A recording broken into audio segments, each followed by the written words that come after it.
business. Well, it was a good bit of useless trivia. I'm glad you brought it up. Oh, no problem. That's what I'm full of. 410-481-1370 is the number. We'll go out to the phone line shortly. We want to talk first about the Ravens, and then we'll get into the Orioles and also talk about the return of Big Ben Roethlisberger.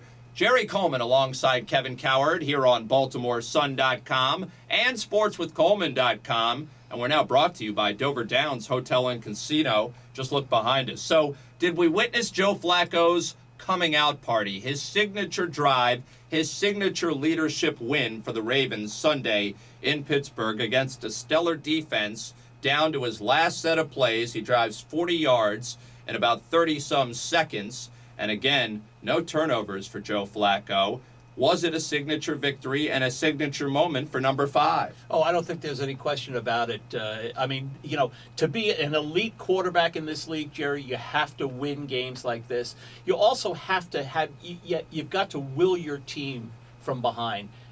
That's exactly what Flacco did. I thought the last 4 passes, of course, culminating in the touchdown pass to Houshmandzadeh, I thought Flacco was brilliant. He was calm. Offensive line did a great job. They sure Obviously did a great job. He was standing tall.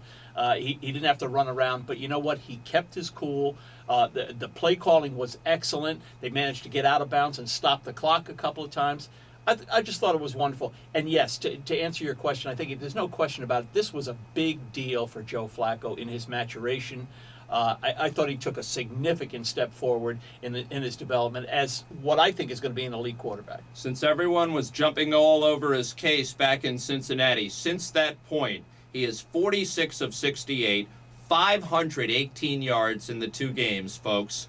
4 touchdowns and just 1 pick. He has certainly turned it around after that disaster in Cincinnati. Well, I think he has. But you know what, Jerry? He might have a couple of more stinker games left. I mean, this is, as Harbaugh and everybody else on the Ravens is fond of pointing out, the maturation of a quarterback, it's not just an uphill line. There's peaks and valleys. Now, I happen to think Flacco's going to be much more consistent this season, but he's still a young guy. He's in his 3rd year. You can't expect him not to have a game where he might throw 3 picks. I mean, I think that's unrealistic right now, but everything he's done so far has been terrific.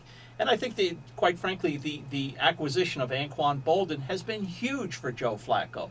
He doesn't have to just rely on Derek Mason. He didn't like throwing to Mark Clayton last year. He didn't seem comfortable, but he seems very comfortable with Boldin and Mason. And I just think it's been a huge plus for the Ravens. A terrific job in spreading the football around, showed unbelievable poise in a hostile environment. Will this get the critics off his back? Or at least this week, we know it will, but what about the future? Oh, I think so. I mean, I think there's a consensus around the league that this guy is a terrific quarterback right now and about ready to take the step into being an elite quarterback. I mean, to me, Joe Flacco is more than an average quarterback right now. I think he's shown that in the 3 years he's been in the league, and I think now he's ready to take the next step and join I'm not saying he's going to be a Brady right away or a Peyton Manning, but he's taking steps toward elite status. Well, believe it or not, in terms of yards, he'll face the best passer in the NFL and Kyle Orton next week. Don't overlook the Broncos with the Patriots waiting in the wings, but Joe seems to be flying like the Ravens in the right direction.